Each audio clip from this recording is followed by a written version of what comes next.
wabarakatuh. Waalaikumsalam warahmatullahi wabarakatuh. Alhamdulillahilladzi kataba sa'adata lil mu'minin. Asyhadu an la ilaha illallah wa asyhadu anna Muhammadan abduhu wa rasuluh wa huwa waliyul muttaqin. Allahumma shalli ala Muhammad, Allahumma shalli ala sayyidina Muhammad wa ala alihi wa ashabi ajma'in. Amma ba'du. Alhamdulillah, perlu diketahui bahwasannya di dunia ini kita tidak terlepas dari yang namanya teman, yang namanya sahabat. Bahkan ada teman kita serumah, teman kita hidup serumah, bisa hidup sekamar atau bisa disebut rumah tangga. Jadi kalau kita punya teman maka disebut pertemanan, ketika punya sahabat bisa disebut persahabatan, atau yang ketiga bisa hidup berumah tangga. Itu semua didasarkan pada 3 hal. Yang pertama adalah kesetaraan, kesetaraan. Kemudian yang kedua adalah punya rasa malu. Jadi hubungan pertemanan, persahabatan, bahkan berumah tangga itu harus punya rasa malu. Kemudian yang ketiga itu adalah bagaimana kita bisa menerapkan sebuah hubungan itu atas dasar takwa. Yang pertama adalah kesetaraan. Yang dimaksud setara, ketika Rasulullah Shallallahu Alaihi Wasallam hidup di lingkungan orang-orang Quraisy, pribadi Rasulullah Shallallahu Alaihi Wasallam itu sangat luar biasa. Apa yang menyebabkan kaum Quraisy itu membenci Rasulullah?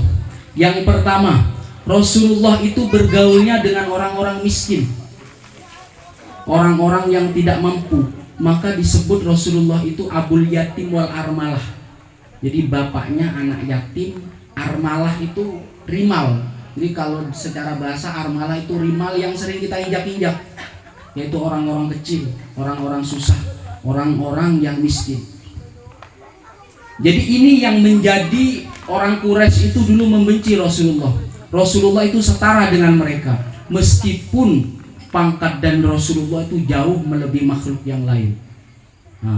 Jadi setara. Sampai suatu saat itu ada sebuah riwayat. Jadi ketika Rasulullah itu duduk bersama orang-orang fakir, orang-orang miskin, datang para penguasa atau para pemimpin orang-orang Quraisy. Jadi datang kepada Rasulullah ingin berbincang-bincang bersama Rasulullah SAW. Ketika mereka mendapati Rasulullah bersama anak-anak yatim, bersama orang-orang miskin, mereka merasa kewibawaan orang Quraisy itu, pembesar orang Quraisy merasa turun. Saya akan berbicara bersama Rasulullah, saya akan berbicara bersama Muhammad, tetapi Anda harus keluar dari lingkungan orang-orang miskin. Jadi ketika itu pembesar orang Quraisy dia tidak mau, tidak menghendaki Rasulullah itu bersama orang-orang yang miskin.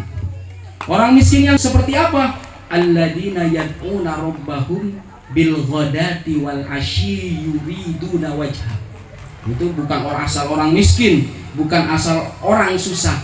Orang miskin yang selalu berdoa di pagi sampai petang, mengharapkan atau mereka menginginkan keridhaan Tuhannya. Jadi orang-orang miskin yang seperti itu, maka mereka bersama Rasulullah, sampai Rasulullah mensetarakan dirinya bersama mereka, sampai menjadi bapak buat mereka. Abul Yatim wal Armalah, bapaknya anak-anak yatim, bapaknya orang-orang susah, bapaknya orang-orang miskin. Jadi bukan hanya kriteria miskin saja. Jadi alladzina yad'una rabbahum bil ghadati wal asyi, yaitu orang-orang yang selalu berdoa, selalu berzikir. Kalau dulu para sahabat dekat dengan Rasulullah tanpa sholawat, kalau kita jauh, bahkan memandang Rasulullah, kita tidak bisa memandang Rasulullah kecuali kita bermimpi Rasulullah. Maka untuk menyambung kepada Rasulullah, maka perbanyaklah kita bersholawat. Jadi kesetaraan ini yang ditentang oleh kaum Quraisy, sehingga di samping kesetaraan Rasulullah, di samping Rasulullah bersama mereka, Rasulullah juga ditentang berkaitan dengan tauhid. Nah, jadi salah satu kesetaraan Rasulullah yang banyak ditentang. Secara pribadi Rasulullah itu cocok dengan orang-orang Quraisy karena Rasulullah itu jujur, terpercaya, memegang amanah. Tetapi ketika Rasulullah membawa tauhid setara dengan orang miskin dan fakir, anak-anak yatim, maka mereka menentang, menganggap orang kafir itu derajatnya lebih tinggi di waktu dahulu. Nah, itu yang pertama, kesetaraan. Yang kedua adalah punya rasa malu. Jangan asal kita punya teman diambil butuhnya saja. Jadi itu namanya ifrat. Jadi ada namanya ifrat. Ifrat itu sesuatu yang berlebihan. Jadi ada ifrat, ada tafrit. Jadi ada yang berlebihan positif, ada yang berlebihan negatif. Contohnya misalkan begini. Misalkan si A dan si B. Jadi si A ini luar biasa baiknya. Luar biasa baiknya, selalu membantu temannya, selalu membantu sahabatnya si B. Nah, si B ini tidak tahu diri, tidak tahu malu, tidak tahu rasa terima kasih dan malas. Selalu dibantu oleh si A ini. Maka apa yang dilakukan si A ini adalah ifrat. Berarti kebaikan yang berlebihan bukan malah menjadi baik buat si B, tetapi menjadi malas. Nah, ini namanya ifrat. Jadi ada yang namanya berlebihan dari sisi positif, ada berlebihan dari sisi negatif, yaitu tafrit. Tafrit ini yang si B ini, dia sudah dibantu, setelah bantuannya habis meminta bantuan lagi, padahal dia adalah orang-orang yang malas. Ini sama salahnya, Bu, Pak. Jadi ifrat sama tafrit ini sama-sama salahnya. Jadi sama-sama berlebihan, tajawuzul haddi, jadi melampaui batas. Bisa-bisa ifrat dan tafrit itu akan mendekatkan kita kepada kezaliman. Jadi akan mendekatkan kezaliman kita. Kezaliman adalah tidak menempatkan sesuatu pada tempatnya. Jadi setelah tafrit, ifrat sama tafrit. Jadi ini positif, saking baiknya dimanfaatkan, diperat oleh temannya. Ini orang-orang yang tidak punya rasa malu. Maka dengan rasa malu, karena rasa malu ini sebagian dari iman, al-haya'u minal iman. Dalam tastahi fasna' masyi'ta. Jika kamu tidak punya rasa malu, maka berbuatlah sekehendak engkau. Nah, maka rasa malu itu buat penjaga di diri kita agar tidak berlebih-lebihan. Kemudian adalah ketika hubungan kita sudah ada kesetaraan, kemudian kita punya rasa malu, tenggang rasa, saling menghormati, maka harapan yang ketiga adalah agar hubungan kita mendapat keberkahan dari Allah Subhanahu wa Ta'ala. Karena apa? Karena tidak semua permasalahan dan problem, perkara di dunia itu bisa diselesaikan oleh otak dan pikiran kita. Maka harapannya adalah kita mengandalkan Allah. La haula wala quwata illa billahil aliyil azim.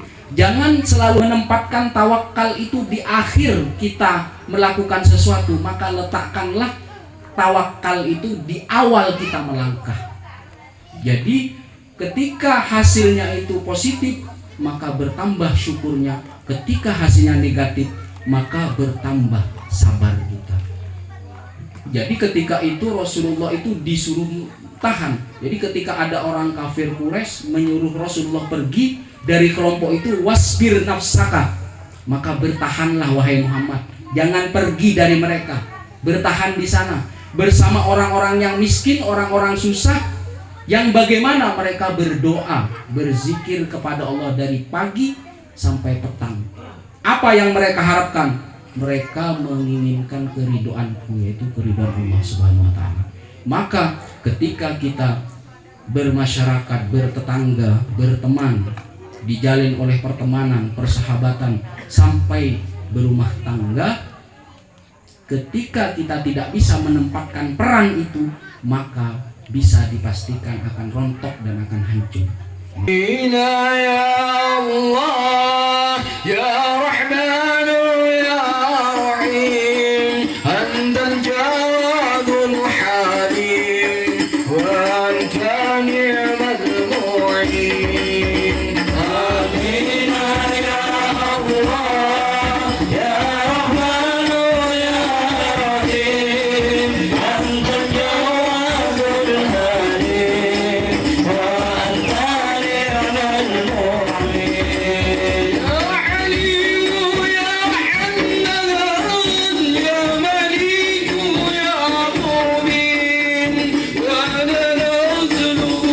إله إلا أنت يا معين آمين يا الله يا رحمن يا رحيم أنت الجواد الحليم وأنت نعم المعين شكرنا ربنا باب المنكر وسيلة للمنكر ولا غفران ولتوصلنا آمين يا الله يا رحمن يا رحيم أنت الجواد الحليم وأنت نعم المعين بدام المعرفة في يد الرضانا بحضرتك إله أنا يا إلهنا آمين يا الله يا رحمن يا رحيم أنت الجواد الحليم وأنت نعم المعين سألنا الاستيقاظ ما تبينا لكوني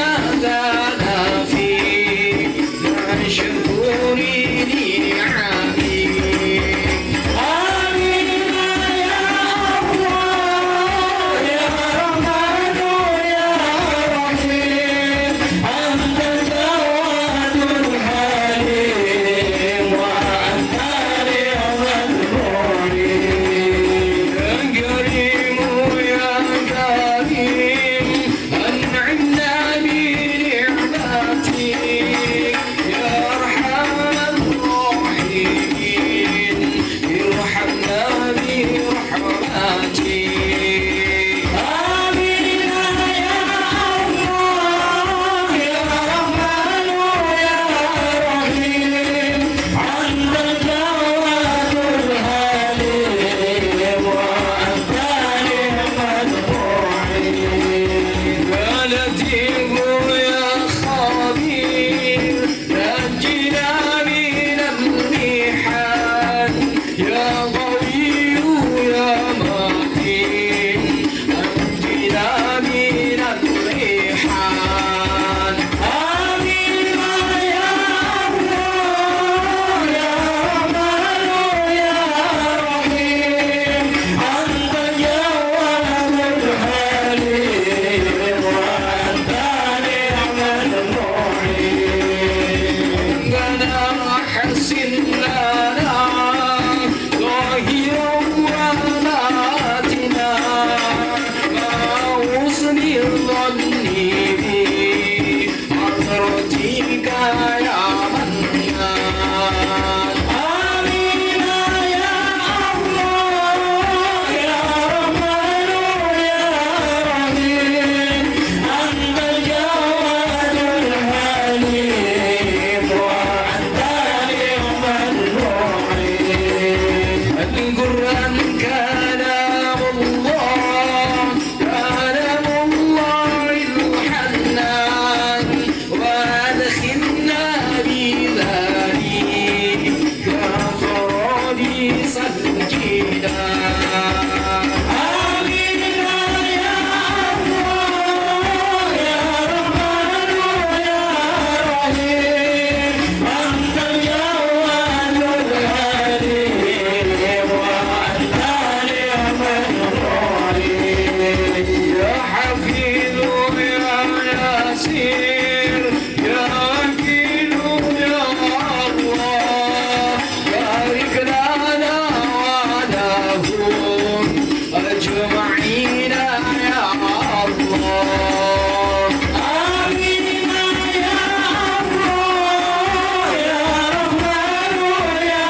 وبارك عليه وعلى آله وصحبه